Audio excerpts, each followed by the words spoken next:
ও নড়াইলবাসী, কোন মানুষ যদি এই কথার ধারণা করেন জানা এটা রাজনীতি, হ্যাঁ এটা আমার রাজনীতি, আমি কোরআনের আয়াতের দলিল দিয়ে শব্দের অর্থ বলেছি, এটা যদি রাজনীতি কেউ বলে আলেমরা বলবে। আলেম বাদ দিয়ে যার পেটে বোম মারলে সূরা ফাতিহা শুদ্ধ করে বলতে পারে না, এই লোক যদি বলে এটা রাজনীতি, ওর দাঁত মুখ কিন্তু সব খুলে ফেলবো। এটা আর আগস্টের 5 তারিখের আগে নেই। আপনি আন্দাজে রাজনীতি বলে চালিয়ে দেবেন মানে? আপনার চাইতে আমি কোরআন কম বুঝি? আমি কোরআনের উপরে অনার্স মাস্টার শেষ করেছি। এই জেলায় আমার 6 জন উস্তাদ আছে বিশ্ববিদ্যালয়ের। ডক্টর আকবর হুসাইন, এটা আমার সরাসরি উস্তাদ। এরপরে ডক্টর ফারুক আহমেদ, এ নড়াইলে বাড়ি। অন্য বিভাগের স্যার আছে ডক্টর কামরুজ্জামান, ডক্টর শহীদ রিজওয়ান, ডক্টর আবু সিনহা, মরহুম ডক্টর রুহুল আমিন। 6 জন উস্তাদকে আল্লাহ যেন মাফ করে দেন। সরাসরি আমি 2 জনের কাছে পড়েছি, বাকিটা অন্য বিভাগের। তারপরও আমার মাথার তাজ তারা। এই শিক্ষকদের জন্য দোয়া করছে যে আল্লাহ এই জেলায় তাদের জন্ম দিয়েছে। রব্বুল আলামিন আমার 6 জন শিক্ষক এই জেলায় আছে বিশ্ববিদ্যালয়ের, প্রত্যেককে হায়াতে তজ্জেবা সিহাতে কুল্লিয়া দান করো, বলেন আমিন। আমি যে কথা তুলেছিলাম, এদেশের সামনে যারা আসবে 1628 জন মানুষ দায়িত্ব পাবে সামনে, 350 এমপি, বাকি এসপি, ডিসি, টিওনো, ওসি, সচিব সব মিলে কতজন? 1600। আরো জোরে বলেন 1600। আমরা চাই এই 1628 জন মানুষ আগামীতে যেন ইব্রাহিম নবীর ভূমিকা পালন করে, যেখানে আল্লাহর বিধান যেইটা আসবে জোরে তরবারিও চালানো লাগে তারা চালাবে। আর আমরা 18 কোটি মানুষ আল্লাহর বিধানকে পালন করতে সাহায্য করব, যদি গলাও দেওয়া লাগে দিয়ে দেবো ইনশাআল্লাহ। এই কথা বলেন না কেন? তখন আল্লাহ আমাদেরকে উত্তম পুরস্কার দেবেন। এই জন্য মুহসিন না দিয়ে মুহসিনিন দিয়েছেন। সুবহানাল্লাহ বলতে পারেন না? ইন্না হাযা লাহুল বালাউল মুবিন। যদিও এটা বিশাল পরীক্ষা, একটা স্পষ্ট বিশাল পরীক্ষা, এটা সবাই পরীক্ষায় আসতে পারবে না। এটা পরীক্ষায় উত্তীর্ণ হওয়ার জন্য ইব্রাহিম ইসমাইলের মতো ঈমান থাকা লাগবে। আরো জোরে বলেন। আল্লাহ রাব্বুল আলামিন বলেন ফাদাইনাহু বিযিবহিন আযীম। তাদের এই কোরবানির কারণে আমি বিশাল একটা কোরবানি তাদের জন্য পাঠিয়ে দিলাম, জান্নাতের একটা দুম্বা। সুতরাং আমাদেরও সামনে এই বাংলাদেশটা একটা জান্নাতের পরিবেশ তৈরি হতে যাচ্ছে। কথা বলেন না কেন? আমরা ইব্রাহিম এবং ইসমাইলের ভূমিকায় আসতে রাজি আছি? হ্যাঁ রাজি আছে। সামনে আর বেশি দিন বাকি নেই। আপনি দেখেছেন মাত্র এই 6 মাস 9 দিনের ব্যবধানে 15 ভাগ মানুষ চাইতো দেশে আল্লাহর দিন কায়েম হোক। গত 3 দিনে আগের রিপোর্ট, আজকে তো 15 তারিখ, 12 তারিখের রিপোর্ট। আন্তর্জাতিক মহলগুলো এদেশের রিপোর্ট দিয়েছে, এই দেশে এখন 100 জনের 66 জন মানুষ চাচ্ছে দিন কায়েম হোক। আর কিছুদিন যেতে দেন, এদেশের 100 জনের 100 জন মানুষ বলবে আমরা কোরআনের আইন চাই। কারণ সব আইন আমাদের দেখা শেষ। কে কথা বলেন না কেন? ডক্টর কামালের তৈরি করা এই সংবিধান আজ 54 বছর বাংলাদেশে চলছে, 17 বার পরিবর্তন হয়েছে, কিচ্ছু শান্তি আমরা পাইনি, আরো অশান্তির দাবানল চলেছে। এদেশে চোর চুরি করলে ডাকাত হয়, ডাকাত চুরি করে জেলে গেলে খনি হয়। এমনকি অনেক গাঁজাখোরকে দেখেছি জেলের ভেতরে গাঁজার গাছ লাগায়। আমি যেই তালায় থাকতাম তার নিচ তালায় এক গাঁজাখোর, ও গাঁজার গাছ লাগিয়েছে 2 মাস আগে, এত বড় হয়ে গেছে টপের ভেতরে। জেলার একদিন এসে বলছে তুই গাঁজার বীজ পেলি কোথায়?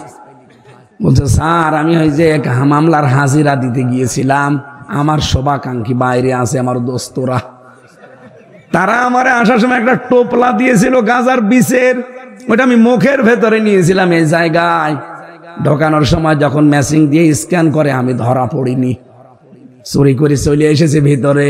আর ওই গাছ আমি এই যে টবের ভেতরে লাগিয়েছি, দেখেন স্যার 2 মাসে কত বড় হয়েছে। হিন্দু তো বলছে আরে শয়তান, ধরে গাঁজা খাওয়ার কারণে পুলিশে ধরে দিল জেলে, তুই জেলের ভেতরে গাজার গাছ লাগিয়েছিস, তোরে আমি কোথায় দেব? তোরে স্বর্গে দেওয়া ছাড়া উপায় নেই। ও তো আর জান্নাত বিশ্বাস করে না, কি বলছে? স্বর্গে দেওয়া লাগবে তোরে। ডক্টর কামালের তৈরি করা সংবিধান দিয়ে বাংলাদেশে গাঁজা খরারও গাজার গাছ লাগায়। চোর যে ডাকাত হয়, ডাকাত যে ওখান থেকে খনি হয়, কারণ খুন করে যারা তাদেরকে ওখানে আছে, আপনি গেলে আপনাকে ট্রেনিং দিয়ে দেবে।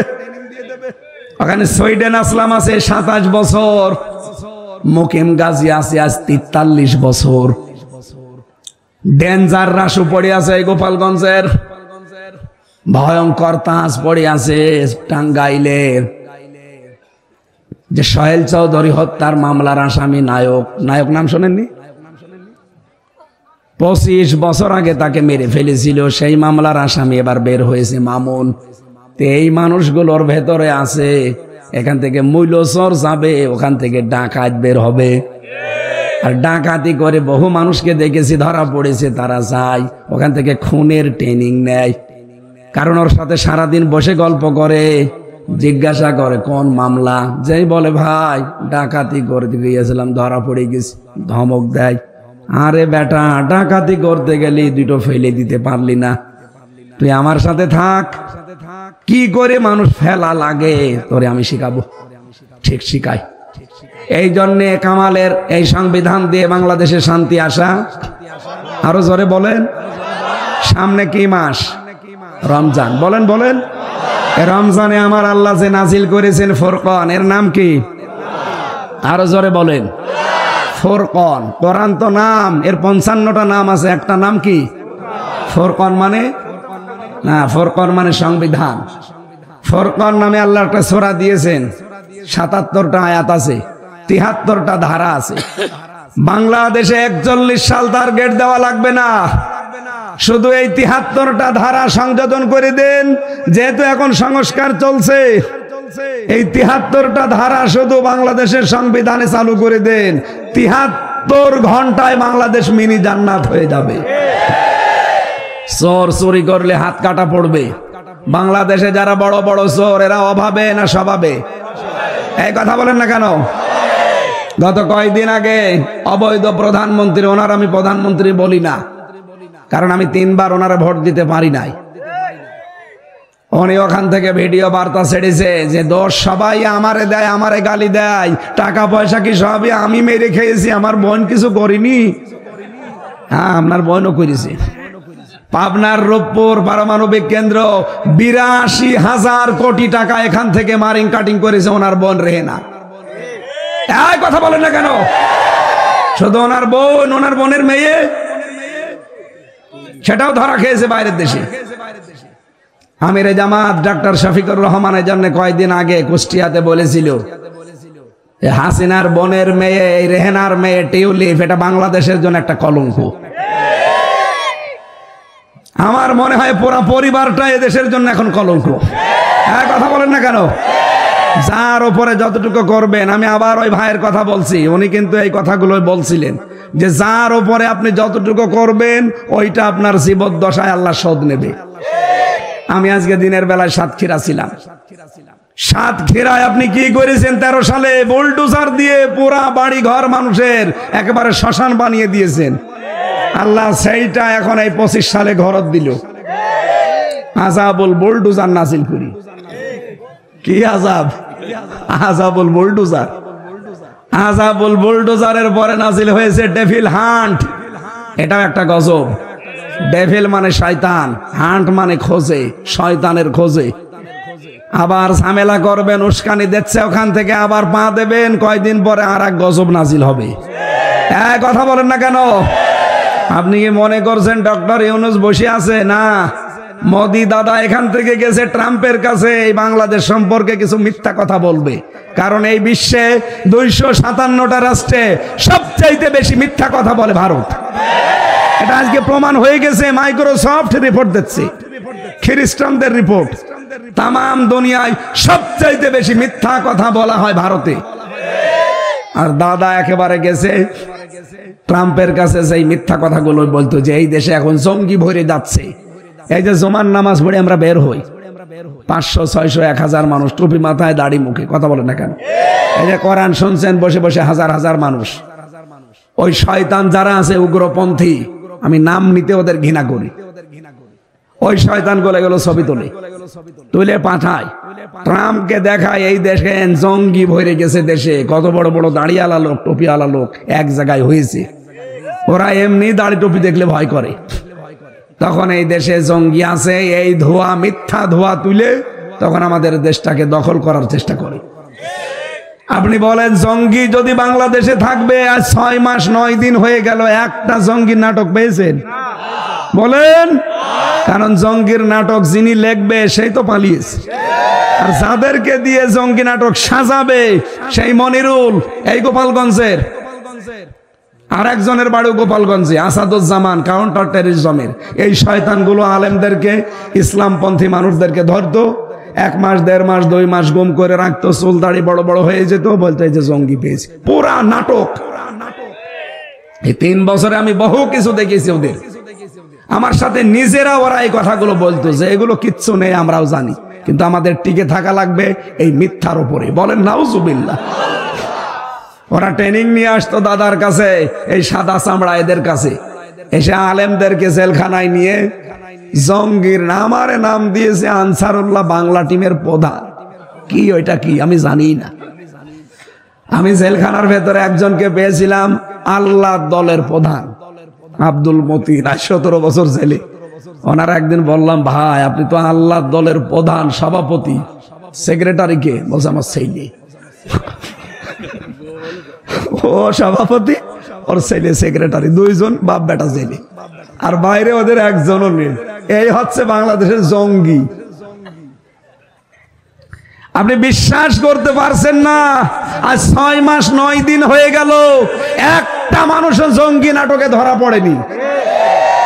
অথচ এই মোদি যে কিন্তু এখন এই মিথ্যা কথাগুলো ছড়াইতো আমাদের এই টুপি দেখে দেখে। ডক্টর ইউনূস মাল, একেবারে খাঁটি মাল। যেই দিন মোদি গেছে ট্রাম্পের কাছে, ওই দিন আন্তর্জাতিক মিডিয়াগুলো নিয়ে আয়না ঘরে গেছে, যে দৃশ্যগুলো সব ছবি তুলে আন্তর্জাতিক মিডিয়ায় প্রচার করেছে। নিয়ে এখন কি বলবি বল? মোদির কথা শুনবে এখন? ওর বাড়া ভাতে লবণ দিয়েছ, খা। আমাকারু আমাকার আল্লাহ আল্লাহু খায়রুল মাকিরিন। যে অবস্থা করছেন, আপনার নাই ষড়যন্ত্র, কিন্তু আল্লাহর তো ষড়যন্ত্র না, আল্লাহর কৌশল। আপনি যা করবেন একটাও হালে পানি নেবে না, সব আল্লাহ ফাঁস করে দেবে। কারণ এই দেশে এমন কিছু মানুষ তৈরি হয়ে গেছে যারা দেশটার জন্য অন্তত জীবন দিতেও পেছপা হবে না ইনশাআল্লাহ। এখানে সামনে আসছে কোরআনের দিন, ইসলামের দিন, এটা আমরা যেন চর্ম চোখে দেখতে পারি। বলেন আমিন। আরো জোরে বলেন আমিন। দরুদ সালাম পাঠ করার মাধ্যমে যে 2টা কথা তুলেছিলাম, যে সবে বরাত বলেন, সবে কদর বলেন, আল্লাহ মাফ করে না 2 প্রকার মানুষ। একটা মুশরিক, আর মুশরিক হচ্ছে তারা আল্লাহ যেটা পারে ওইটা অন্য কেউ পারে এই বিশ্বাস যারা করে। আমি একটা উদাহরণ দিয়েছিলাম, সন্তান দিতে পারে কে? অন্য কেউ পারে? তাহলে এই শিরকি যাদের আছে তারা এখন থেকে তওবা করেন। এই কথা বলেন না কেন? 2 নাম্বারটা একটু কড়া, বলবো এটা নাকি নির্বাচনের পরে বলবো? এই চলে যাচ্ছেন, বসো। কিসের পোশাক? ধরে রাখা লাগবে যেভাবে হোক। আর আধা ঘন্টা থাকতে পারবেন না? 15 মিনিট একটু থাকেন।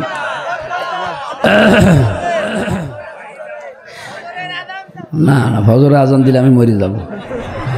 জালেমরা আমার জায়গা নেই যে টর্চার করে নাই, মাথার চুল থেকে পায়ের তালু পর্যন্ত পুরাটাই, জামা কাপড় খুলতে পারি না, 1 ইঞ্চি জায়গা খালি নেই। আমি যে এখনো বেঁচে আছি এটা আল্লাহর রহমত ছাড়া আর কিছু না। আমার সামনে কত লাশ বের হয়ে গেছে, আমি তো মনেই করেছিলাম যে জীবনে মনে হয় আর বের হওয়া যাবে না, কারণ যে জায়গায় রেখেছিল ওখান থেকে মানুষ ফিরে আসে না। কিন্তু হঠাৎ করে যে আল্লাহ এরকম পরিবর্তন করে দেবে আর জালেম পালাবে কে জানে। আল্লাহ সব করিয়েছে, আলহামদুলিল্লাহ। দ্বিতীয়টা বলে ফেলি, আপনি মানবেন না মানবেন এটা আপনার বিবেকের ব্যাপার। কি আমি আশা করছি আপনি মানবেন, না না মানলা যদি ইচ্ছা থাকে যে না যা বলে বলুক গা, ও ছাতা আমি শুনি চলে যাব, এরকম মন আছে কাদের? হাত তোলেন তো। একজন এই তার কাটা, এইদিকে তাকান, ওর তার আসলেও কাটা, চেহারার দিকে তাকিয়ে দেখেন তার কাটা আছে, তার কাটা আছে। ঠিক আছে, আমি দ্বিতীয়টাও বলছি, যেহেতু 120টা এতগুলো বলা তো সম্ভব না, 2 নাম্বার পয়েন্টটা বলছি। এই তাকান, আলা লাহুল খালকু ওয়াল আমরু তাবারাকাল্লাহু রাব্বুল আলামিন। সূরা আরাফের 54 নাম্বার আয়াতে আছে, শেষের দিকে পাবেন। আল্লাহ বলেন, জমিন সৃষ্টি করেছি আমি, আইন চলবে আমার। সুতরাং পৃথিবী বানিয়েছে কে? আইন চলার কথা কার? আল্লাহর এই জমিনে আল্লাহর আইন বাদ দিয়ে যারা মানুষের তৈরি করা আইন কায়েমের জন্য দল করেন, আল্লাহর তৈরি করা আইন বাদ দিয়ে মানুষের তৈরি করা আইন প্রতিষ্ঠার জন্য যারা ভোট দেন, আপনি কিন্তু মুশরিক। কোন আলেম নিয়ে আসবেন, নিয়ে আসেন, আমার কোনো ভয় নেই, আমি আপনাকে পুষিয়ে দিতে পারলেই হলো। আমি বলেছি আল্লাহ যেটা পারে ওইটা অন্য কেউ পারে, এই বিশ্বাস করলেই সে শিরিক করে, আর শিরিক করলে সে মুশরিক। আর মুশরিককে আল্লাহ সবে বরাতে মাফ। বলেন, আল্লাহ যেটা পারে অন্য কেউ পারে? আইন দিতে পারে কে? আপনি কেন নিজের আইন তৈরি করে মানুষের উপরে চাপিয়ে দেবেন বলেন? এই জন্যই তো ক্লিয়ার করার জন্য বসেছি না, যাদের ভেতরে এই উল্টা পাল্টা বিশ্বাস আছে এখনই পরিবর্তন হওয়া লাগবে। আপনি কথা দিয়েছেন আমাকে যে না আমি পরিবর্তন হব, আমি বলার দরকার বলে যাব, আপনি শোনার দরকার শুনে যাবেন। ও মাহফিল আমি করি না, আমি আপনাকে গুলিয়ে খাওয়াবো, তারপরে আমি নিজে খাবো। এখনো খাবার খাইনি, আমি যে খাবো। বলেন, আপনাকে সিদ্ধান্ত পাল্টাতে হবে। আল্লাহর আইন বাদ দিয়ে মানুষের কোন আইনের পেছনে আজকে থেকে থাকতে পারবেন না। যদি আপনি এরপরেও সিদ্ধান্ত না পাল্টান, আপনি চলে যান। না আমি এখানে দেখতে চাই না, যান। এরকম কেউ থাকলে চলে যান। আজকে থেকে সিদ্ধান্ত নিয়ে বাড়ি যাওয়া লাগবে, আল্লাহর আইন ছাড়া কারো আইনের পক্ষে আমি নেই। এটা যদি আমার বাবা মা ছাড়া লাগে আমি ছেড়ে দেব, যদি দল ছাড়া লাগে ছেড়ে দেব, যদি বউ ছাড়া লাগে ছেড়ে দেবো। এই কথা বলেন না কেন? কারণ আমার আসল মালিক এবং আপনজনকে, আমার বউর জন্য, মা বাবার জন্য আমার আখিরাত আমি নষ্ট করব? আপনি কি মনে করেন আপনার বউ আপনাকে খুব ভালোবাসে? হ্যাঁ আমি জানি, কিন্তু আপনি এখন মারা যান, আপনার বউ হয়তো পাগলের মতো কান্নাকাটি করবে, 2 দিন একেবারে পাগল হয়ে যাবে, 3 দিন না খেয়ে থাকবে, 7 দিন চিন্তায় কথা বলবে না, 40 দিন সাদা কাপড় পরে থাকবে, 4 মাস 10 দিন পর্যন্ত একটু মন খারাপ থাকবে। ওর বাবা আর মা এসে নিয়ে যাবে বাড়িতে, বলবে আর কতদিন? 4 মাস 10 দিন পরে ঠিকই একটা ছেলে দেখে তার বিয়ে দিয়ে দেবে। 2-4 দিন সংসার হয়ে গেলে ওই মেয়ে তার বাবা মার কাছে কল দেবে, আপনার বউ বলবে বাবা খুব ভালো কাজ করেছো, আগে যেটা ছিল ওর চাইতে স্বামী 100 গুণ ভালো। এইটা হচ্ছে দুনিয়া, এইটা কি? সুতরাং এইরকম বর জন্য, এইরকম ছেলে মেয়ের জন্য, এইরকম মা বাবার জন্য আমার বিশাল আখেরাত আমি নষ্ট করবো? আমাকে পাগল হয়ে গেছে। আরে ভাই, কোরআনের চোখ লাগিয়ে দেখতে পাচ্ছি আপনি পাগলামি করছেন। আপনি মানুষের তৈরি করা আইনের পেছনে সময় দেবেন কোন কারণে? আপনার সময়, আপনার সম্পদ, আপনার জীবনের দাম নেই। একটা কুকুরের আইন মানে না, আর আপনি মানুষ হয়ে মানুষের তৈরি করা আইন মানবেন? আল্লাহ কি খেলা করছে বসে বসে? সুতরাং আজকে সিদ্ধান্ত পাল্টাতে হবে, নাই তো মাহফিল করার দরকার নেই। এটা বাদ দিয়ে আগামী থেকে গাছের গান দেবেন। ও বলছে ঠিক, তারপরেও ও মানবে না। আমার তাহলে গলা নষ্ট করাই বেকার হচ্ছে না? আরে ভাই, নড়াইল তো আমার নিজের জেলার মতো, কারণ এটা খুলনা বিভাগ। খুলনা বিভাগ না? অন্যান্য বিভাগে গেলে মনে হয় যে বাড়ি থেকে একটু দূরে গেলাম, আর নিজের এই বিভাগে, আমাদের বিভাগে বাড়ি কুষ্টিয়া, এই খুলনা বিভাগের যে কোনো জেলায় গেলে মনে হয় যে বাড়ির ভেতরে আসি। সুতরাং আপনাদেরকে আমি আপন ভাই আপন বোনের মতো ভালোবাসি, মন থেকে বলছি, আল্লাহর কসম, আপনি কোরআনের চোখ লাগিয়ে দেখেন আপনি জাহান্নামে যাচ্ছেন। আপনাকে আল্লাহ মাফ করেনি এই সবে বরাতে, সবে কদরও মাফ করবে না যদি এই সিদ্ধান্ত না পাল্টান। আইন চলবে, কারণে জগৎ বানিয়েছে কে? আমি দুইটা পয়েন্ট বললাম, একটা সন্তানের, একটা আইনের, এরকম 120টা আছে, সবগুলো আমরা আজকে বলছি না। 2 নম্বরে আল্লাহ মাফ করে না তাদেরকে যারা হিংসুক। কি এদেশে তো হিংসা নেই, আমার হোক অন্য কারো যেন না হয়, এটার নাম হিংসা। এই হিংসা যাদের ভেতরে আছে তাদের আমল আখলাক যায় আছে, টোটা ফাটা যে খেদমত গুলো করেন, নেক কাজ গুলো করেন, ওগুলো সব পুড়িয়ে ছারখার হয়ে যাচ্ছে। নবীজি বলেন কাঠে আগুন লাগিয়ে দিলে যেমন পুড়ে যায়, যাদের ভেতরে যাররা পরিমাণ হিংসা আছে তাদের নেকি সব পুড়ে যায়। সুতরাং আমার মতো এরকম পাগলামি আমরা যেন আর না করি। হিংসা করা যাবে না, কয়দিনই বাঁচবো, যে যা করছে করুক, ওর সম্পদ হচ্ছে হোক, আল্লাহ তুমি আমাকেও দাও না, আমারই হবে আর কারো যেন না হয়, এটার নাম এই হিংসুক যারা নারী পুরুষের ভেতরে, তারা সবে বরাতে মাপ পান নাই। আর আমার আজকের তেলাওয়াত কিন্তু আয়াত সূরা আহজাব 45-46 নম্বর আয়াত, আমি 15টা পয়েন্ট করেছি আয়াত থেকে।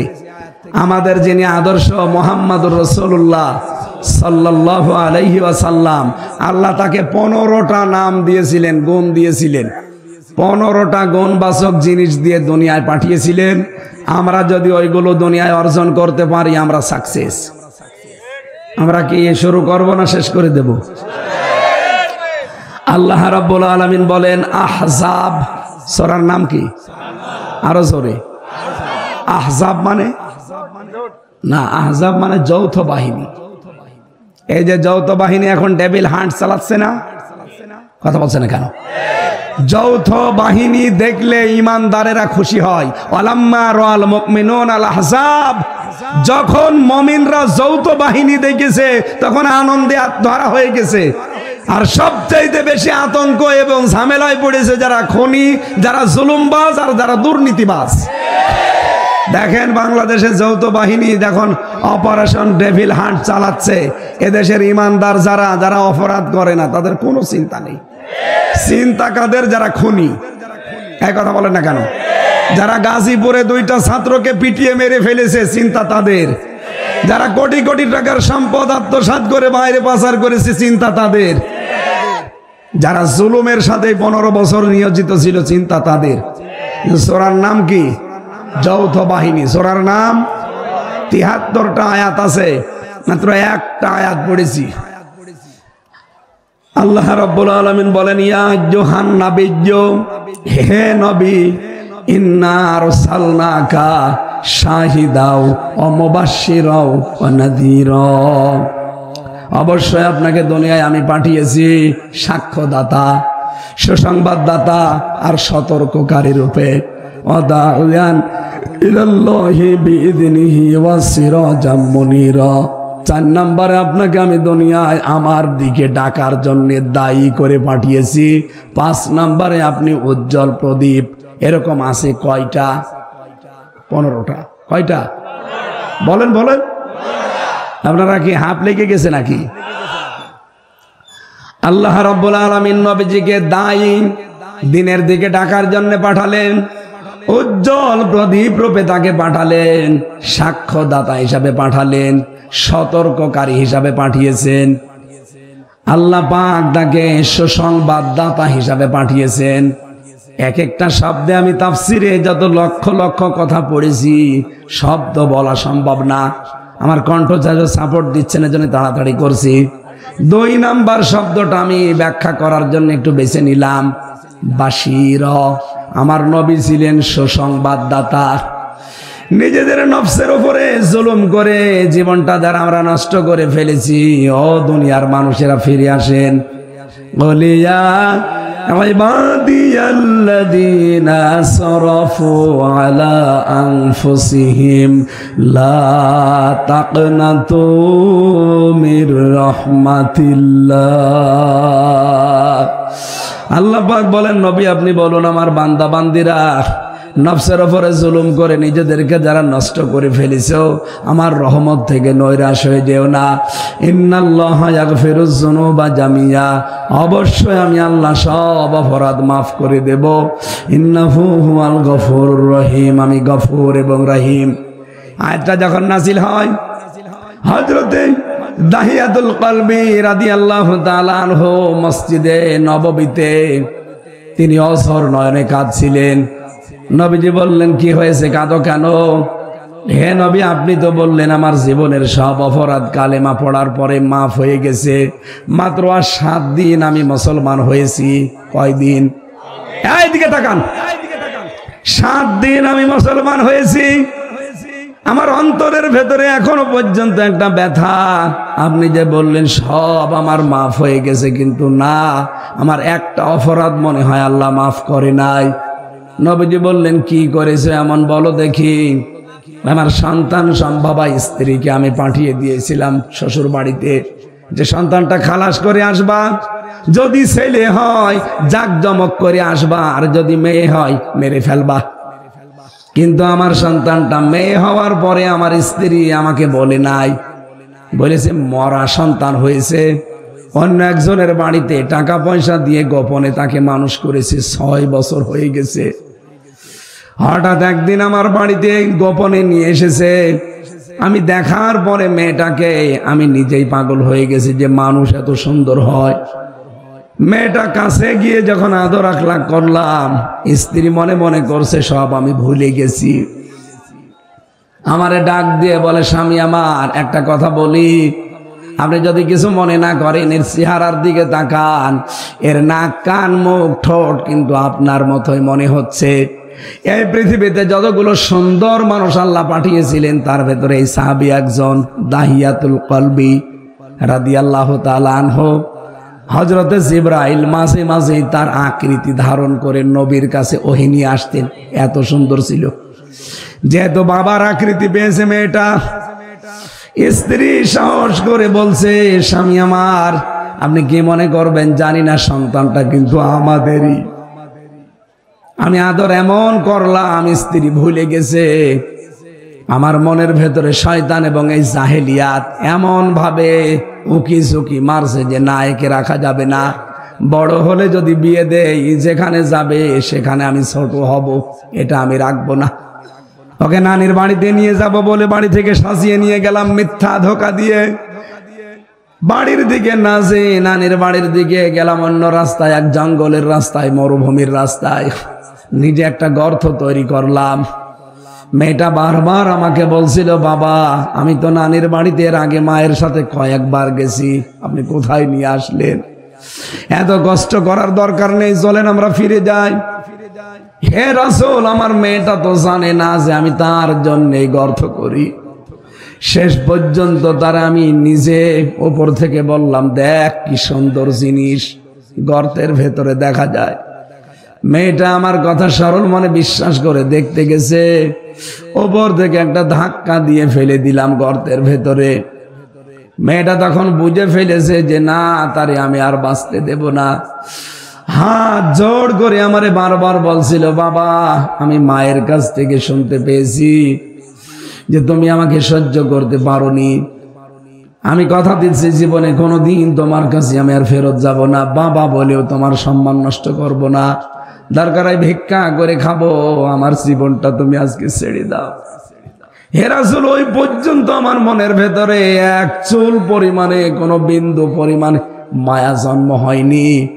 বিশাল এক পাথর 2 হাত দিয়ে উপরে নিলাম, ওর বুকের উপরে দেখে মারলাম। ফিনকি দিয়ে রক্ত বের হয়ে আমার শরীরে লেগেছিল। ওই দিন মেয়েটা একটা আত্মচিৎকার দিয়ে বলেছিল, বাবা তোমার মতো নিষ্ঠুর বাবা যেন দুনিয়ায় আর কারো না হয়। হাদিস যিনি বর্ণনা করেন তিনি বলেন, নবীজি এই কথা শুনছিলেন মসজিদে নববীতে। আল্লাহর নবী নিজে অঝর নয়নে কেঁদে ফেললেন। ডাক দিয়ে বললেন যে মানুষ এত নিষ্ঠুর হতে পারে। আমি এই হাদিসটা যখন পড়েছি, আমার নিজের মেয়ে, 2 নাম্বার মেয়ে যেটা ফারিহা জান্নাত, আমি জেলে যাওয়ার সময় ওর বয়স 7 মাস ছিল, এখন 4 বছর। ওরে আমি মাঝে মাঝে নিয়ে ভাবি, কারণ 3টা মেয়ের ভেতরে এই মেয়েটারে আমার মহাব্বত একটু বেশি, কারণ এটা আমি দেখতে পাইনি। চিন্তা করি ওই সাহাবীর দিকে আর আমার এই মেয়েটার দিকে। আল্লাহ, আমার মেয়েটার চেহারা অনেক সুন্দর, এর দিকে তাকালে আমি অনেক কিছুই ভুলে যাই। মাঝে মাঝে আমার চিন্তা হয়, আল্লাহ ওই সাহাবী কি করে এত সুন্দর মেয়েকে নিজের হাতে কবরের ভেতরে দিয়ে গর্তের ভেতরে আবার পাথর নিক্ষেপ করে তার জীবনটা শেষ করে দিল। আমাকে যদি তামাম দুনিয়াও কেউ দিয়ে দেয়, আমার ফারিহার গায়ে পাথর লাগা দূরের কথা, একটা ফুলের টোকাও আমি লাগতে দেব না। আমিও তো আমার মেয়েকে ভালোবাসি, উনিও তো ভালোবাসার কথা, কিন্তু কি জাহিলিয়াতের ভেতরে ছিল বলেন তো একটা লোক। মেয়েটার জন্য যখন কবর খুঁড়ছিল এই গর্ত, তখন মাটিগুলো এই দাড়ির ভেতরে চুলের ভেতরে যাচ্ছিল। সাহাবী বলে, হুজুর আমি বারবার দেখি আমার মেয়েটা দৌড়িয়ে এসে এই দাড়ির ভেতরে আর চুলের ভেতরে এই ঢেলা ময়লাগুলো বালিগুলো পরিষ্কার করে দেয়। ওই সময়ও যদি আমার মনের ভেতরে একটু মায়া আসতো, আমি কিচ্ছু করি নাই, তারে শেষ করে দিলাম। আর 7 দিন আমি মুসলমান হয়েছি, এতদিন আমার কিছু মনে হয়নি, কিন্তু আজকে আমার মনে হচ্ছে এই মেয়েটা যেন আমার মাঝে মাঝে ডেকে বলছে, বাবা তোমার মতো নিষ্ঠুর মানুষ যেন দুনিয়ায় কারো বাবা না হয়। আপনি যে বললেন আমার সব মাফ হয়ে গেছে, কিন্তু এইটা আমার মাফ হয়েছে আমার বিশ্বাস হয় না। নবীজি তারপরেও তাকে সুসংবাদ দিলেন, শাহিদা ওয়া মুবাশশিরা ওয়া নাযীরা। হে দাহিয়াতুল কলবি, তুমি যা করেছে শুনলাম, আমি যদি তোমার মালিক হতাম তোমার আমি মাফ করতাম না। মানুষ এত নিকৃষ্ট আচরণ করতে পারে, কিন্তু আমি তো তোমার মালিক না। তোমার মালিক একজন আছে, উনি যেহেতু কোরআনে আয়াত নাযিল করেছে, আমি তোমার গ্যারান্টি দিতে পারি আল্লাহ তোমাকেও মাফ করে দিয়েছেন। সম্মানিত মা বোনেরা, কোথায় ছিলেন আপনারা? আষাঢ় দিয়ে মেরে ফেলতো জন্মের পরেই, কোথায় তুলে দিয়েছে আমার আল্লাহর নবী এসে ইসলামের কারণে। সুসংবাদ দিয়ে যাচ্ছি, যদি ইসলামের দেশে আবার আসে, মেয়েরা সব চাইতে দামি জায়গায় থাকবে। বিশ্ব নবী জানিয়েছেন, যার 3টা মেয়ে আছে, যদি 3টা মেয়েকে আদর যত্ন করে, তাদের পেছনে খরচ করে, দিন শিক্ষা দিয়ে সৎ পাত্র দেখে পাত্রস্থ করতে পারে, আমি নবী গ্যারান্টি দিলাম কিয়ামতের দিন সে আমার সাথে এইভাবে জান্নাতে থাকবে। আমি এই আশায় বুক বেঁধে আমার 3টা মেয়ের পেছনে শ্রম দেই, তাদেরকে দিনের শিক্ষা দিচ্ছি, তাদের পেছনে আমার সাধ্য মতো খরচ করছি।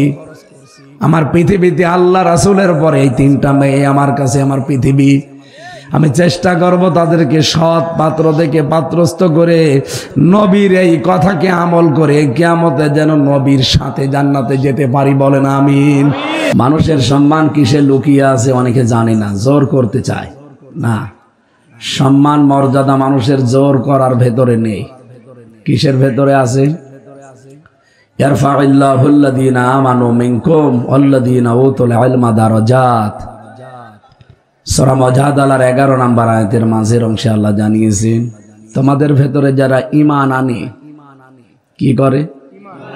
সবাই বলেন। 2 নম্বরে যারা ইলম পায়, জ্ঞান পায়। ঈমান আনার পরে যারা জ্ঞান অর্জন করে এবং এই দাবি অনুযায়ী দুনিয়ায় যারা মেনে চলে, দিন যত যাবে তাদের মর্যাদা আল্লাহ সৃষ্টি জগতের ভেতরে বাড়াতেই থাকবে। প্রশ্ন আসতে পারে, বহু জ্ঞানী মানুষ, তাদেরকে মানুষ এখন ঘৃণা করে, যেমন হাসিনা।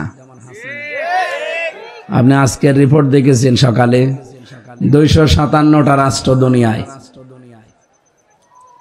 আন্তর্জাতিক একটা সংস্থা রিপোর্ট দিয়েছে, এই 257টা রাষ্ট্র চালাতে 257 জন মানুষ আছে এখন, না নেই?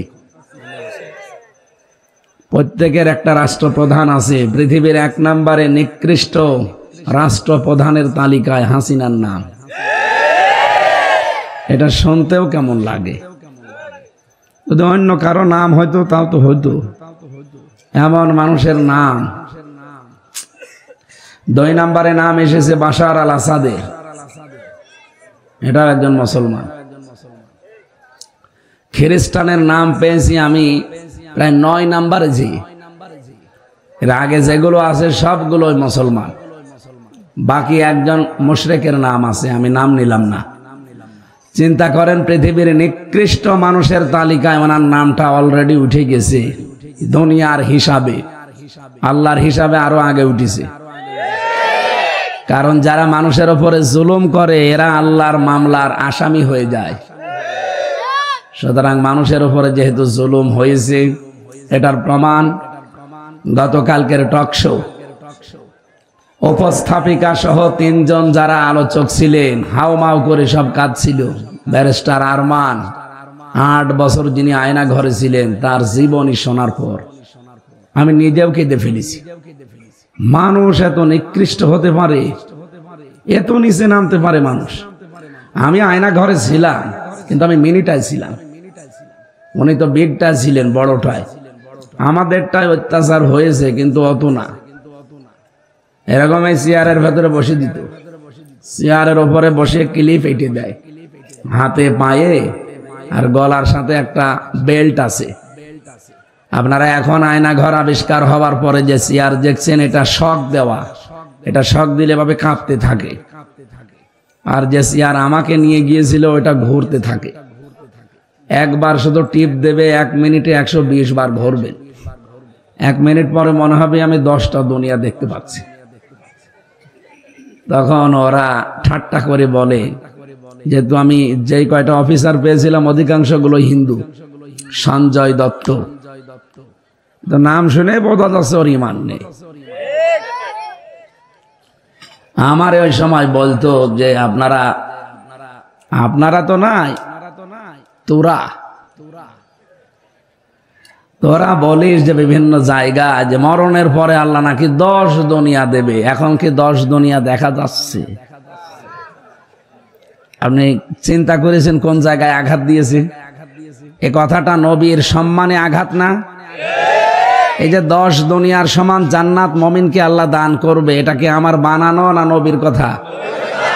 ওরা নবীর কথাকে ঠাট্টা বিদ্রুপ করত, এমনকি আল্লাহরও ভুল ধরত যে আল্লাহর এইটা করা ঠিক হয়নি। চিন্তা করতাম মাঝে মাঝে, আল্লাহর যদি ভুল ধরতে পারে, আমি তো ওর কাছে কিছুই না। এভাবে বসিয়ে রেখে 1 মিনিট ঘোরাবে, ঘোরানোর পরে এবার নিয়ে আসে মেশিন, আসার পরে এই যে হাতের সাথে আর পায়ের সাথে এমন মিল করা, শুধুমাত্র টিপ দেবে, একবারে আপনার নখগুলো সব খুলে চলে আসবে। নখ খুলে গেলে দেখবেন ফিনকি দিয়ে রক্ত বের হয়। কথা বুঝতেছেন? তখন মিহি পাতলা যে লবণ আছে, ওই মোল্লা সল্ট, ওইটা লাগিয়ে দেয়। কি যে চিৎকার মানুষের! আমার আগে যারা এভাবে খুলছিল, ভাই রে কান্নাকাটি। এরপরে আমারে নিয়ে গেছে, আমারে ঘোরায়নি, আমারে ঘোরাইতো, আমারে যা যা বলতে বলেছিল ম্যাজিস্ট্রেটের কাছে যে এইগুলো সব লিখে দিলাম, যে বলবেন, যদি না বলেন আপনার স্ত্রীকে তুলে নিয়ে আসা হবে। আর এই যে দেখলেন যে এর যা করলাম এইটা আপনাকে করাবো। ওই মেশিন আমি দেখেছিলাম যে নখ কি করে তোলা হয়। ব্যারিস্টার আরমান সাহেব যে কথা বলছিলেন, আমি তাহাজ্জুদের নামাজে ছিলাম। আমি তো তাহাজ্জুদও পড়তাম আন্দাজে, কারণ কয়টা বাজে আমি জানি না, আন্দাজের ওপরে তাহাজ্জুদ পড়ছিলাম যে না জানি। এখন হয়তো যেহেতু নিস্তব্ধ হয়ে আছে সব, তাহাজ্জুদের সময় হতে পারে। 8-10 জন আসলো আমার রুমে, সব মুখ বাঁধা।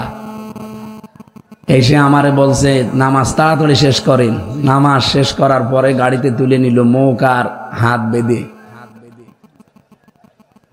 আমার নিজের উপরে তারা 2 জন বসলো, অথচ সিট পড়ে আছে। সিটের উপরে না বসে আমার শরীরের উপরে বসলো। এখান থেকে নিয়ে গেল, সারা রাত কোথায় যেন ঘোরাইলো। ঘোরানোর পরে আমারে বলল, আপনি কোথায় ছিলেন? আমি বললাম যে আমি জানি না। এই কথাটাই বাইরের মানুষকে বলবেন যে আমি কোথায় ছিলাম আমি জানি না। গাড়ি থেকে এক লাথি দিয়ে আমারে ফেলে দিল। ফেলে দিয়ে বলল যে ঠিক আছে, কাউকে কিছু বলবা না।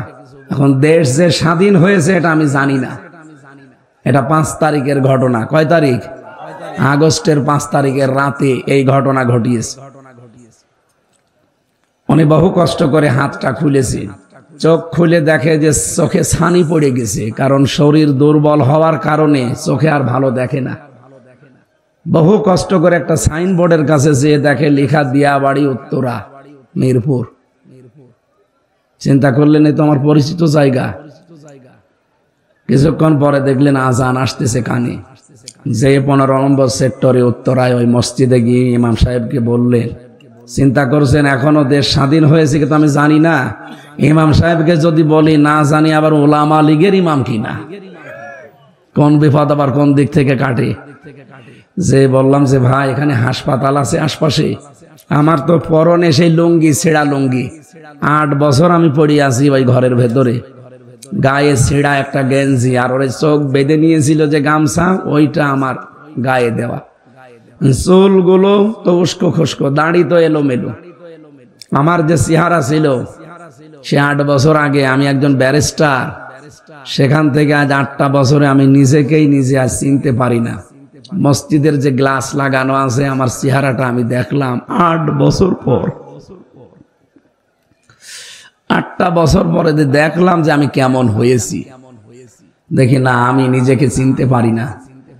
ইমাম সাহেবকে পরিচয়ও দিলাম না, বললাম যে ভাই আমার একটা হাসপাতালে নিয়ে চলেন, আমি সব হারিয়ে ফেলেছি। হাসপাতালে নিয়ে গেলেন, যারা আছে ওখানকার দায়িত্বে, ওনারা দেখে মনে করছে কোনো ছিনতাইকারী, কোনো ছ্যাঁচড়া চোর হবে, তাড়িয়ে দিয়েছে দূর করে। বলছে এখানে বড় অফিসার যে আসবে আমার একটু দেখা করতে দেন। অথচ ওই হাসপাতালটা বানিয়েছিল তার পিতা শহীদ মীর কাশেম আলী রহমতুল্লাহ আলাইহি। নিজের বাবার তৈরি করা হাসপাতালে আজ ঢুকতে দিচ্ছে না। বড় অফিসার যখন এসেছে সকাল 9:30টায়, এ পর্যন্ত বসে আছি, কারণ আমি জানি না যে দেশের অবস্থা এখনো কি। জিজ্ঞাসা করার পরে যে স্যার এসেছে, আমি কাছে যেতে চাই, উনি মনে করছে এমন হয় ছ্যাঁচড়া চোর, ছিনতাইকারী, মোবাইল নিয়ে দৌড় দেবে, তাড়াতাড়ি মোবাইল পকেটে ভরে। ওনার কাছে কাছে গেলাম, বললাম যে স্যার ভয় পাবেন না, আমি ব্যারিস্টার আরমান। আজ 8 বছর পরে আজকে আমারে লাথি দিয়ে ফেলে দিয়েছে রাস্তায়। ম্যানেজার তো পাগল হয়ে গেছে, কারণ তার বাবার তৈরি করা প্রতিষ্ঠানে আমি চাকরি করি।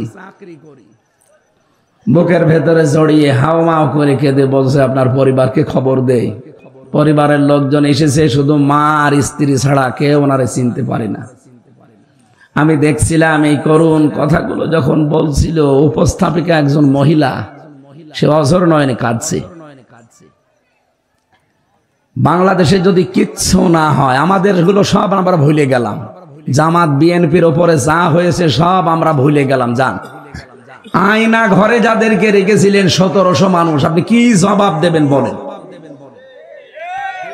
আপনি যে বিশ্বের তালিকায় আজ নিকৃষ্ট মানুষের 1 নম্বরে, এমনি না, শুধু আয়না ঘরের কারণে।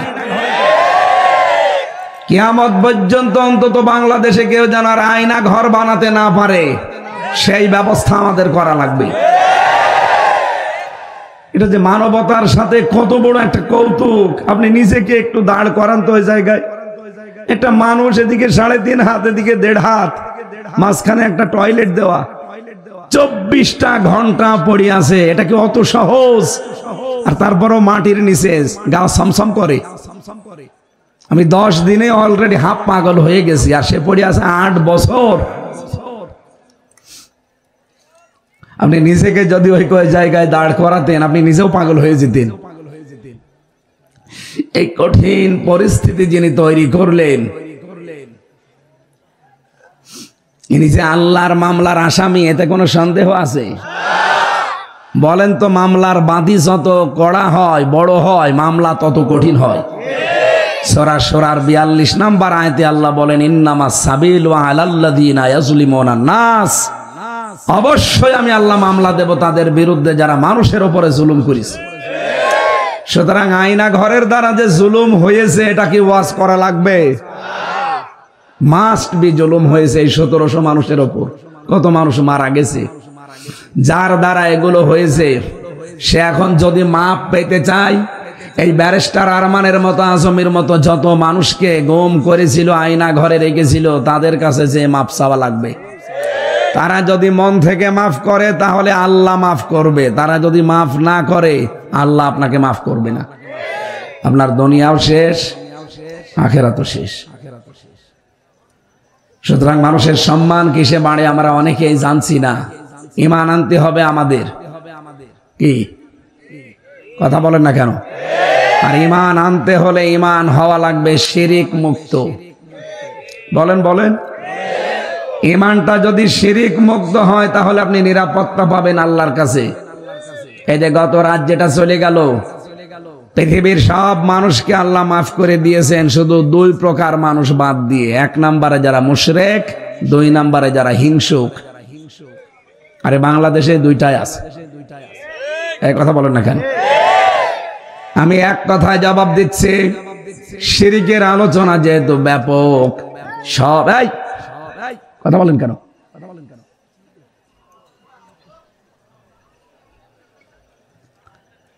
ক্লাস চলছে, এটা একেবারে ছাত্রের মতো শুনবেন, যেন বাড়িতে 1 ঘন্টা পরে কিছু নিয়ে যেতে পারেন। শিরিক বিল জাত, শিরিক বিল সিফাত, শিরিক বিল ইখতিয়ারা, শিরিক বিল হুকুক, এভাবে বর্ণনা করতে করতে আমি 120 প্রকার পেয়েছি। কিচ্ছু লাগবে না, জান। এখানে নড়াচড়াও করবেন না। আপনি যদি নড়েন না, আপনার খবর আছে।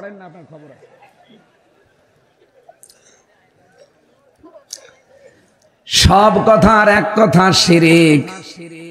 এই শিরিক হচ্ছে আমি জবাব দে, আমি এক কথায় জবাব দিচ্ছি। যদি আপনার ভেতরে থাকে, এক্ষুনি পাল্টানো লাগবে না 41 সালে।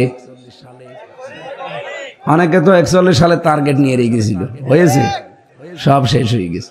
সুতরাং এক্ষুনি। কখন? বলেন বলেন।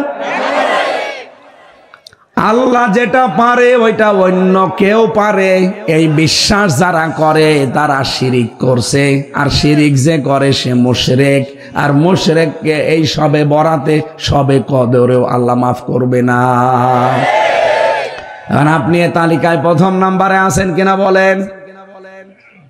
আপনার ভেতরে কি এই বিশ্বাস আছে যে আল্লাহ যেটা পারে ওইটা অন্য কেউ পারে?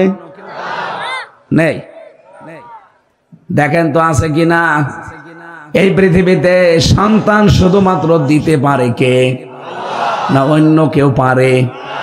কিন্তু বহু মহিলা যারা বসে আছে ওরা বিশ্বাস করে না বাবা পারে। এমনকি আমার উপরও বিশ্বাস করে অনেক মহিলা, বলে যে হুজুর মনে হয় কিছু পড়ে দিলে হবে।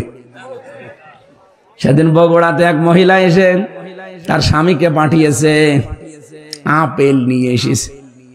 এসে বলছো হুজুর আপেল পড়ে দেন। আমি সূরা ফাতিহা পড়ে ফু দেব, তাছাড়া কি পড়বো? কারণ এইটাই তো শেফা। কি এই যে ঝাড়ফুঁক যা করা হয় সূরা ফাতিহা দিয়া, নাস ফালাক দিয়ে। আমি তো সরল মনে পড়ছি, হঠাৎ উনি আমার কানের কাছে মুখ নিয়ে বলছো হুজুর আপেল এমন ভাবে পড়বেন যেন ছেলে হয়। কেন? বলছে আমার 3 মেয়ে, আমার বউ আমারে পাঠিয়েছে যে হুজুরকে দিয়ে এমন আপেল পড়াবা এবার যেন আর মেয়ে না হয়। আমি আপেল ফেলে দিলাম, ডাক দিয়ে বললাম ভাই আপেল পড়ে যদি ছেলে হইতো আমার 3 মেয়ে হইতো না। আমি ম্যাডামরে জনমের আপেল খাওয়াতাম, অথচ 2 মেয়ে হওয়ার পরে এই শেষেরটা যেটা হাফসা জান্নাত, আমি বহু চেষ্টা করেছি, বহু দোয়া করেছি, আল্লাহ অন্তত বংশের বাতি দেওয়ার জন্য একটা ছেলে দিও। আবার দিয়েছে মেয়ে। বলেন তো আপেল পড়ে যদি সত্যি ছেলে হইতো আমার ম্যাডামের ছেলে হইতো না? এই জন্য সন্তান দিতে পারে কে?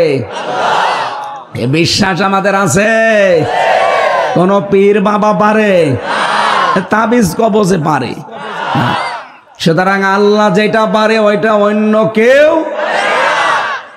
অনেকে এই দোয়া পড়ে। ইব্রাহিম আলাইহিস সালাম তিনি 80 বছর এই দোয়াটা পড়েছিলেন, রব্বি হাবলি মিনাস সালিহিন, হে আল্লাহ আমাকে নেককার সন্তান দাও। কি সন্তান? 86 বছর একাধারে দোয়া করার পরে আল্লাহ জবাব দিয়েছেন একবার, রব্বি হাবলি মিনাস সালিহিন। হে ইব্রাহিম এতদিন পর্যন্ত দোয়া করলে, আজকে জবাব দিলাম, যাও তোমার একটা নেককার সন্তানের সুসংবাদ দিলাম। কেমন নেককার এটা? এটা গোলামিন হালিম। হালিম মানে এই যে এখন দেখলাম লেখা আছে চাচা হালিম আর মামা হালিম। এই মামা হালিম না, এই চাচা হালিম মামা হালিম না। আমার আল্লাহ তাকে এমন হালিম দিয়েছিলেন, তিনি ছিলেন সর্বোচ্চ ধৈর্যশীল। সুবহানাল্লাহ বলতে পারেন না? আপনারা শুনতেছেন? ইব্রাহিম নবী দোয়া করেছিলেন কত বছর? আরো জোরে। এরপরেও তিনি কিন্তু ধৈর্য হারা হননি, হাল ছেড়ে দেননি। দোয়া করতে করতে আমার আল্লাহ তার ৮৬ বছর পরে জবাব দিলেন মাত্র একবার। আর আপনি বিয়ের ২-৩ মাস হয় না, আপনি পাগল হয়ে যান। কোন বাবা কোথায় আছে সেখানে দৌড়ান। ওই বাবার যদি ক্ষমতা থাকতো, বাংলাদেশে বহু পীর বাবা আছে যাদের নিজেরই ছেলে মেয়ে নেই। এক কথা বলেন না কেন? এই জন্য আমাদের এই বিশ্বাসটা যাদের আছে দূর করা লাগবে। ছেলে মেয়ে না হোক, ছেলে মেয়ে দেওয়ার মালিক কোন মাজার, কোন কবর, কোন বাবা, এমনকি হামজা। বলেন বলেন। এটা যেহেতু শুধুমাত্র পারে কে? এক ইমাম সাহেব নাকি প্রতিদিন দোয়া করতো, রব্বি হাবলি মিনাস সলিহিন। এক মুসল্লি চিন্তা করছে, আল্লাহ সারা জীবন এই হুজুরের পেছনে নামাজ পড়ছি, এর বাড়ি কোথায়? সে নোয়াখালী, আর আমার বাড়ি মনে করেন যশোর। এত দূর থেকে হুজুর এসেছে, এতদিন নামাজ পড়ায়, শুধু বলে রব্বি হাবলি মিনাস সলিহিন। কি এ দোয়ার মানে কি? এক ইমাম সাহেব আলেম, তাকে জিজ্ঞাসা করছে যে আমাদের ইমাম সাহেব যেরকম লেখাপড়া জানে না, উনি শুধু দোয়া করে নামাজের পরে হাত তুলে, এই দোয়ার মানে কি? ওই আলেম বলছে, এটা তো দোয়া না, শুধু এটা কোরআনের আয়াত, সূরা সফফাতের ৯৯ নম্বর আয়াত। আল্লাহ পাক জানিয়েছেন, রব্বি হাবলি মিনাস সলিহিন। আল্লাহর কাছে দোয়া করো, আল্লাহ তুমি আমাকে একটা নেককার সন্তান দান করো। মুসল্লি চিন্তা করছে, হুজুরের মনে হয় ছেলে মেয়ে নেই। যে বলছে, হুজুর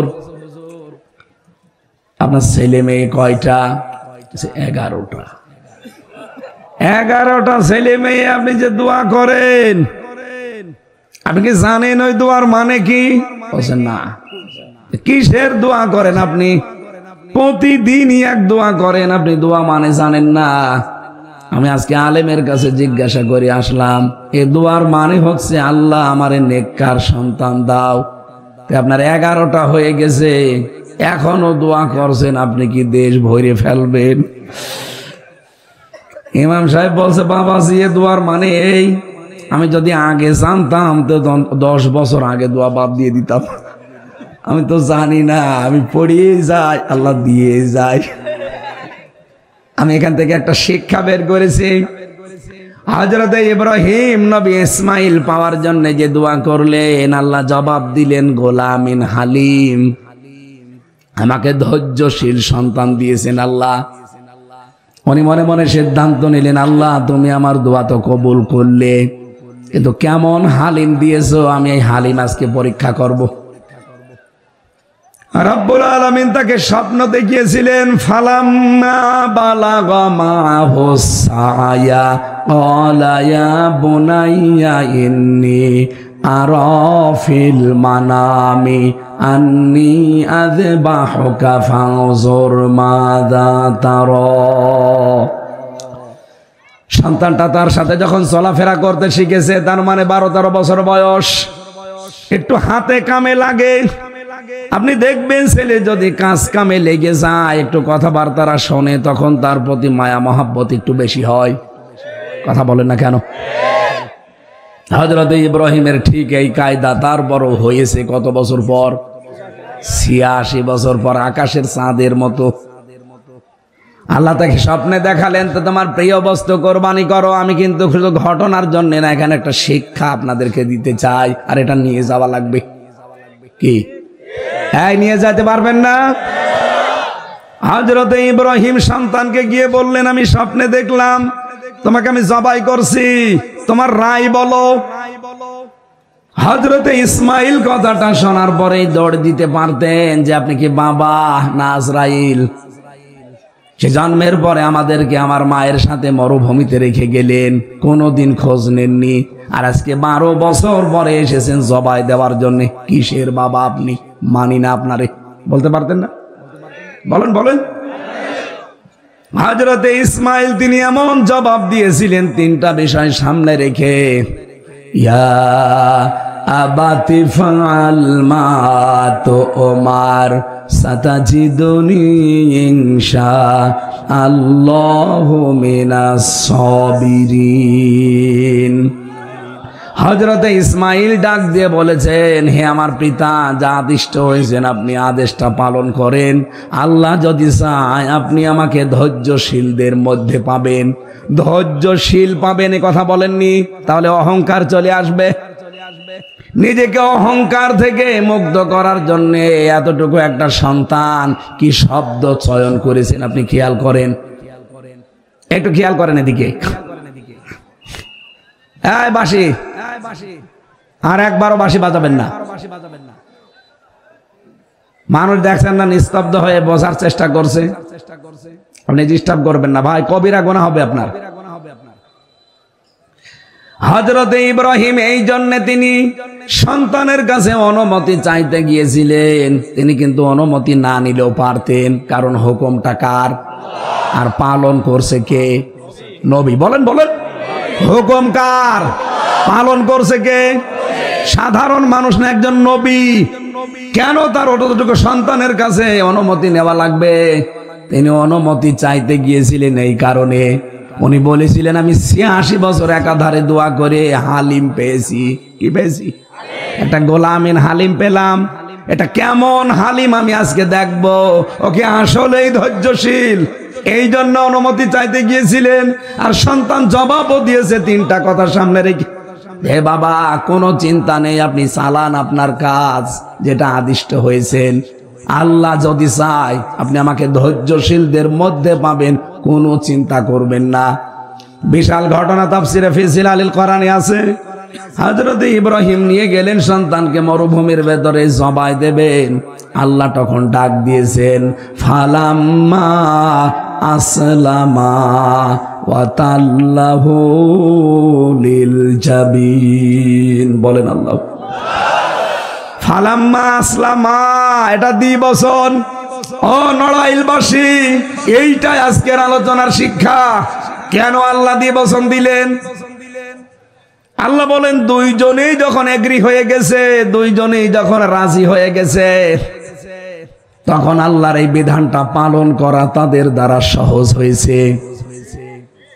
ইব্রাহিম নবী যদি বলতেন আমি জবাই দেব, আমি আল্লাহর হুকুম পালন করবই। ইসমাইল নবী যদি বলতেন না আমি আমার গলা দেব না, জবাই হইতো। আরো আসতে বলেন। ইসমাইল নবী যদি বলতেন ঠিক আছে আমি আল্লাহর বিধানের সামনে জীবন দিয়ে দিলাম। ইসমাইল নবী ইব্রাহিম যদি বলতেন না আমার এত বছরের সন্তান আমি জবাই দেব না, আল্লাহর বিধান পালন হইতো। আল্লাহ বলেন দুইজনেই যখন রাজি, তখন আমি আল্লাহ ডাক দিয়েছি, ওয়ানাদাইনাহু আইয়া ইব্রাহিম, হে ইব্রাহিম কদ সাদ্দাকতার রুয়া, তোমার স্বপ্নকে তুমি সত্যের রূপ দিয়েছো। ইন্না কাযালিকা নাজজিল মুহসিনিন। এখানে যারা তাফসীর বসে তাদেরকে বলছে, এই যে আলেম বসে আছে, আল্লাহ মুহসিন দিতে পারতেন, মুহসিনিন দিলেন কেন? শব্দটা শুরু করার আগে আল্লাহ এমন একটা শব্দ লাগিয়েছেন ইন্না। এ শব্দ না দিলেও বাংলা অর্থ হয়ে যায়। কেন ইন্না লাগিয়েছেন আর কেন মুহসিন না দিয়ে মুহসিনিন দিয়েছেন, এইটাই আমাদের নিয়ে যাওয়া লাগবে। আল্লাহ গ্যারান্টি দিয়েছেন এই কারণে আমরা যেন কোনো সন্দেহ এর ভেতরে না করি, আর আমরা করিও না। কি করি? সন্দেহ করি। কোরআনের কোন কথায় আমাদের সন্দেহ আছে, হয়তো মানতে পারি না, সেটা আমাদের দুর্বলতা। এই যে আমার আগে যিনি কথা বলছিলেন বাচ্চু ভাইয়ের আগে, উনি কিন্তু বলেছেন, ওনার ওই কথাটা আমার কানে এখনো বাজতেছে। কে উনি আমি চিনি না, কিন্তু কথাটা তো ভালো কথা। কোরআনে কারিমে যত কথা আল্লাহ দিয়েছে, কোনো কথাই মিথ্যা, সন্দেহ, সংশয় পারি না। ওটা আমার দোষ না আল্লাহর দোষ? বলেন বলেন। আল্লাহ এত বড় গ্যারান্টি দিয়ে আয়াত শুরু করলেন, ইন্না কাযালিকা নাজজিল মুহসিনিন। এইভাবে করে আমার মুহসিন বান্দাদেরকে আমি কিয়ামত পর্যন্ত পুরস্কার দেব। কি পুরস্কার দিয়েছিলেন তাদের? ইব্রাহিম নবী যখন আল্লাহর হুকুম পালন করার জন্য রাজি হয়ে গেছে, ইসমাইল যখন নিজের জীবন পর্যন্ত দিয়ে আল্লাহর বিধান পালনে সাহায্য করেছে, আল্লাহ এইটা দেখতে চেয়েছিলেন। ও বাংলার জনগণ, এটা রেকর্ড হচ্ছে, এটা লাইভ চলছে। 18 কোটি মানুষের কানে কালকে চলে যাবে। সবাইকে সামনে নিয়ে কথা জানাতে চাই, বাংলাদেশে যারা সামনে আসবে এরা আমাদের ইব্রাহিম নবীর ভূমিকা পালন করা লাগবে। আমরা 18 কোটি জনগণ সামনে আমরা ইসমাইলের ভূমিকায় জীবন পর্যন্ত দিয়ে দেওয়া লাগবে। এই কথা বলেন না কেন? কারণ আল্লাহর বিধান এখনো কায়েম হয়নি, আপনি বেঁচে থেকে করবেন কি? এখনো আল্লাহর বিধানে জমিনে একটাও কায়েম হয়নি, আপনার জীবনের কিসের মূল্য? এখনো নিরপরাধ মানুষের ওপরে জুলুম শেষ হয়নি। এই কথা বলেন না কেন? বিশ্ব নবী মুহাম্মদুর রাসূলুল্লাহ মাত্র একজন নিরপরাধ মানুষকে ওরা হত্যার মিথ্যা সংবাদ প্রচার করেছিল যে কতিলা উসমান, ওসমানকে মেরে ফেলেছি। এ কথা শোনার পরে নবীজি নিজে 1399 জন মানুষকে ওই বাবলা গাছের নিচে হুদায়বিয়া জায়গায় আমি নিজে দেখে এসেছি। ওখানে 1399 জন মানুষকে হাতে হাত দিয়ে তিনি শপথ বাক্য পাঠ করালেন যে আমরা উসমান হত্যার বদলা না নিয়ে বাড়ি যাব না, হজ থাক পরে করব, রোজা ভেঙে ফেলো পরে করে দেব। একটা নিরপরাধ মানুষের পক্ষে দাঁড়াতে গিয়ে নবীজি কি সিদ্ধান্ত নিয়েছেন? আল্লাহর 2টা বিধান বাদ দিলেন, হজ আর রোজা। আর 1399 জন মানুষ হাতের ওপরে হাত দিয়ে তাদেরকে শপথ বাক্য পাঠ করাচ্ছেন, বায়াত গ্রহণ করাচ্ছেন যে জীবন দেব কিন্তু বাড়ি যাব না, হত্যার প্রতিশোধ না নিয়ে। নিরপরাধ মানুষের একটা মানুষের পক্ষে দাঁড়াতে নবীজি এত বড় বড় সিদ্ধান্ত নিতে পারেন। এই 15.5 বছরে কত নিরপরাধ মানুষ জেলখানায় ভর্তি আছে। এই নিকৃষ্ট মহিলার হিংসার বশবর্তী হয়ে তার রাগের কাছে হার মেনে জীবনটা নষ্ট করেছে কত মানুষ, বিশেষ করে আজহারুল ইসলাম। এই কথা বলেন না কেন? 15.5 বছরে যারা মিথ্যা মামলার শিকার হয়েছে তার ভেতরে এই লোকটা, যেহেতু উনি অবৈধ প্রধানমন্ত্রী ছিল, ওনার অবৈধ ক্ষমতা থাকাকালীন যা করেছে সব অবৈধ। এই জন্য 15.5 বছরে যারা মিথ্যা মামলায় মিথ্যা সাক্ষীর কারণে ফাঁসি পর্যন্ত হচ্ছে, আদেশ হয়ে গেছে, এদের সবাইকে এই মুহূর্তে ছেড়ে দেওয়া দরকার। এটা রাজনৈতিক বিষয় না, এটা কোরআনের সাথে সম্পর্কিত। সূরা ফাতিহা 18 নম্বর আয়াতে আয়াতটা আছে, লাকাদ রাদিয়াল্লাহু আনিল মুমিনিনা ইয ইউবাইউনাকা তাহতাশ শাজারাতি ফালিমা মা ফি কুলুবিহিম ফানজালাস সাকিনাতা আলাইহিম ওয়া আসাবাহুম ফাতহান করিবা। আল্লাহ বলেন আমি রাজি হয়ে গেছি, অলরেডি রাজি হব না, হয়ে গেছি। এটা মাঝি পাস্ট, এটা অতীতের শব্দ আল্লাহ চয়ন করলেন, এর আগে লাকাদ লাগিয়েছেন যে অবশ্যই আমি আল্লাহ রাজি হয়ে গেছি। আনিল মুমিনিনা, এই মুমিনদের উপরে, তাহতা শাজারাতি, যারা এই গাছের নিচে ইউবাইউনাকা, আপনার হাতের উপরে হাত দিয়ে আজ যারা শপথ বাক্য করছে। আল্লাহ রাব্বুল আলামিনের নবী 1399 জন হাত দেওয়ার পরে নিজের বাম হাতটা এভাবে তুলে দিলেন। সাহাবীরা বলে হুজুর এই হাত কিসের? নবীজি বলেন এই মাত্র কোরআনের আয়াত নাজিল হয়েছে, আজকের এই ময়দানে যারা শপথ নিয়েছো একজন নিরপরাধ মানুষের হত্যার বদলা নেওয়ার জন্য, সবার উপরে আল্লাহ খুশি হয়ে গেছে। আমার ওসমান তো এখানে নেই, তাকে তো শহীদ করে ফেলেছে, অথচ মিথ্যা কথা ওরা ছড়িয়েছিল। আমার ওসমান নেই, এই ওসমানের ওপরও তো আল্লাহর রাজি হওয়া লাগবে। এই জন্য হাতটা আমি তুলে দিলাম, এটা ওসমানের হাত। আজ বাংলাদেশে ঠিক 1400 বছর পরে অবস্থা দাঁড়িয়েছে। এটিএম আজহারুল ইসলামের সাথে আমি নিজে ছিলাম 3টা বছর।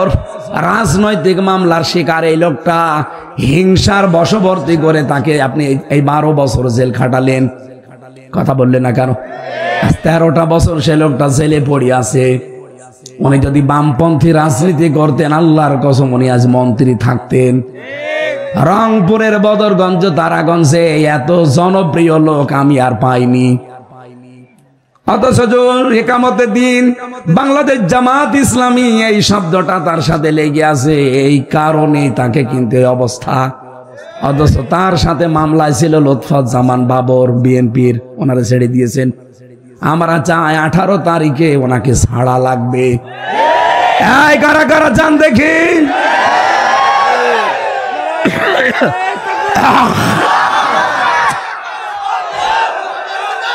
আলহামদুলিল্লাহ।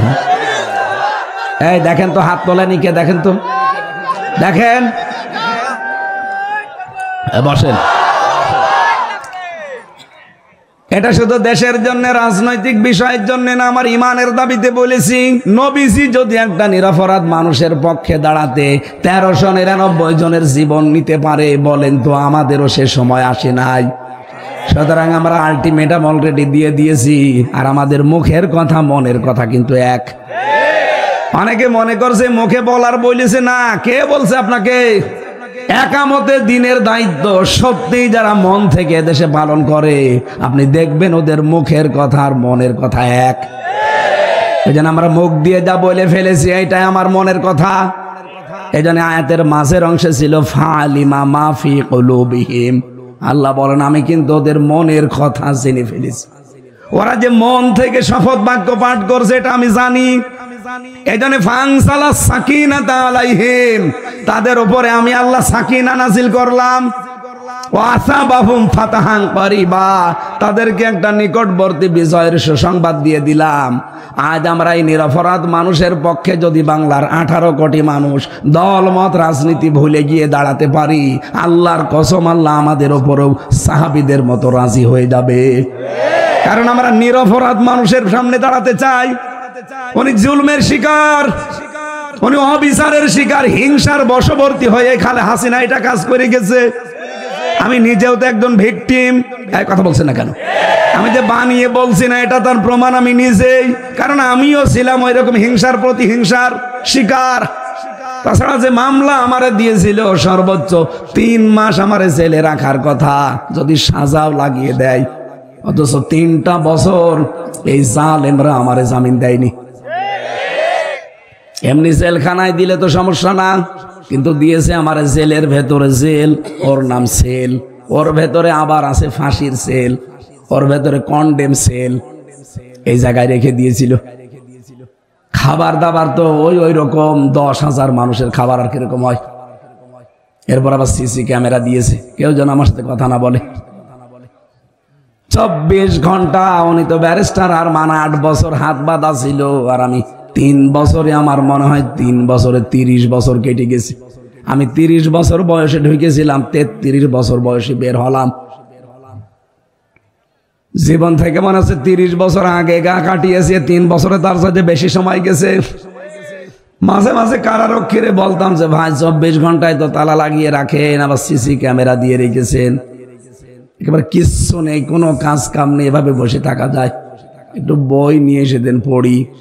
ওরে শয়তান দেবদুলাল বই নিয়ে এসেছে বঙ্গবন্ধুর আত্মজীবনী, ও ছাতা পড়ে আমি করবো কি? বললাম ভালো বই নিয়ে আসতে পারেন না? পরের সপ্তাহে নিয়ে এসেছে বঙ্গবন্ধুর ছেলেবেলা। একটু গরম দিয়ে বললাম যে আপনি কি ভণ্ডামি করেন, কি বই নিয়ে আসেন? পড়ার মতো বই লাইব্রেরিতে নেই। হুজুর ভালো বই নিয়ে এসে দেবো। পরের সপ্তাহে নিয়ে এসেছে বঙ্গবন্ধুর চীন সফর। এখন সিসি ক্যামেরা যেহেতু আছে, আবার আষাঢ় দিয়ে ফেলে দিলে ওখানে তো অফিসে দেখতে পাবে, পরে এসে আবার টর্চার করবে। এমনি সেই ডান্ডা বেড়ি লাগিয়ে দেবে, আবার পেছনে হাত বেঁধে 24 ঘন্টা আটকিয়ে রেখে দেবে। 1.5-2 মিনিট সময় দেবে টয়লেট করার জন্য। আর আকাজাব। ওনারে বললাম আপনার আর বই নিয়ে আসার দরকার নেই, আপনি যদি বই নিয়ে আসতে চান নিয়ে আসবেন, আমার ফাঁসি চাই। ওই বই পড়তে নেই, পড়তে হয় কি না হয় আপনি নিয়ে এসে দেন, আমি দরকার 10 বার করে পড়বো। আমি মেজর ডালিম বলছি এই বই নিয়ে আসেন। পরে কয়দিন পরে একটা কারারক্ষী পেলাম, মুসলমান, ওর বাড়ি সাতক্ষীরা, আশরাফুল। নাম দেখেই মনে করলাম আল্লাহ আজাইক এ দেব দুলাল না, এর দিয়ে কিছু হবে। ওরে বললাম ভাই আপনি আজহার সাহেবের কাছে গিয়ে বলবেন হামজা বই চেয়েছে, কারণ ওনার কাছে বই আছে আমি জানি। উনি পাঠিয়েছে প্রোডাক্টিভ মুসলিম আর কারাগারে রাত দিন জয়নব আল গাজালির। পরের সপ্তাহে বললাম যে ভাই আপনার খোঁজে থাকলে দুটা তাফসির এনে দিয়েন। আল্লাহর ইশারাও দুইটা তাফসির নিয়ে এসেছে, ফি জিলালিল কোরআন আর তাফহিমুল কোরআন। এই বাংলাদেশে এখন 42টার উপরে তাফসির পাওয়া যায়, আর আমার কাছে সবচাইতে প্রিয় ভালোবাসার তাফসির এই দুইটা। আল্লাহ মনে হয় এবার হাত দিয়ে ওই দুইটাই নিয়ে এসে দিয়েছে। হিংসার বশবর্তী হয়ে মানুষ কি করতে পারে আমি দেখেছি। আলেমদের মাথায় দড়ি দিয়ে, ডান্ডা বেড়ি দিয়ে, পেছনে হাত বেঁধে এর উপরে একটা কালো কাপড় দিয়ে আপনি কোর্টে নিয়ে যেতেন। আর এখনকার যে দরবেশ 36,000 কোটি টাকা মারিং কাটিং করা ওরে নিয়ে যাচ্ছে জামাইয়ের মতো। হিংসার বশবর্তী হয়ে কেউ যদি কিছু করে, তার বিপক্ষে থাকলে আপনি জাহান্নামী, তার পক্ষে থাকলে আপনি জান্নাতি, কারণ আপনার উপরে রাজি হয়ে যাবে কে? এই জন্যে আমি বারবার বলছি 18 তারিখে ওনার রায় আছে ফেব্রুয়ারির, বিকাল 4:30 সারা দেশে কিন্তু বিক্ষোভ দিয়েছে ইসলামপন্থীরা। ভালোই ভালোই বলছি মুক্ত জীবনে ছেড়ে দেন। যদি মনে করেন না এটা এদের মুখের কথা, এদের মনের কথা না, মিথ্যা ভাবছেন। আমরা মুখ দিয়ে যেটা বলি আল্লাহর কসম ওইটাই আমাদের মনের কথা। আমরা চাই 18 তারিখের সকালবেলা উনি যেন মুক্ত বাতাসে আসতে পারে। এই কথা বলেন না কেন? আর আমরা এইটার মাধ্যমে আল্লাহর সন্তুষ্টি চাই। 1399 জন যেই সিদ্ধান্ত নিয়েছে, কাফেররা ভয়তে উসমানকে ছেড়ে দিয়েছে। আমারও মনে হয় 18 তারিখের এই কমিটমেন্ট যদি আমরা ঠিক রাখতে পারি, এদেশের কোন শক্তি নেই আজহারুল ইসলামকে আটকিয়ে রাখতে পারে। ছাড়াই লাগবে তাকে। কে কথা বলেন না কেন? ছাড়াই লাগবে তাকে। এই জালেমা মহিলার নিষ্ঠুরতা কত কত নিষ্ঠুর পর্যায়ে পৌঁছায়। এখন আয়না ঘর গুমের এই ঘটনাগুলো দেখলে আপনারা বুঝছেন, আর আমরা নিজেরা ফেস করে এসেছি। সুতরাং নিরপরাধ মানুষ আজ 13 বছর পড়ে আছে জেলখানায়, কোনো অপরাধ নেই। অপরাধ একটাই, অমা নাকামু মিনহুম ইল্লা ইউমিনু বিল্লাহিল আজিজিল হামিদ। উনি যদি হিন্দু হয়তো জীবনও 13 বছর জেলে থাকা লাগবে না, শুধুমাত্র একামতে দিনের দায়িত্ব পালন করে, এই কারণে তার উপরে হিংসা। ওনার একই মামলা, ওনারও ফাঁসির আসামি, লুৎফুজ্জামান বাবারও ফাঁসির আসামি। তারে কেন 17 বছর পরে ছেড়ে দিলেন? আমরা সরকারের কাছে জোর দাবি জানাচ্ছি, জননেতা মাসলুম মানুষ আজহারুল ইসলামকে আমরা ফেরত চাই। কারা চান দেখি? লিল্লাহে তাকবীর।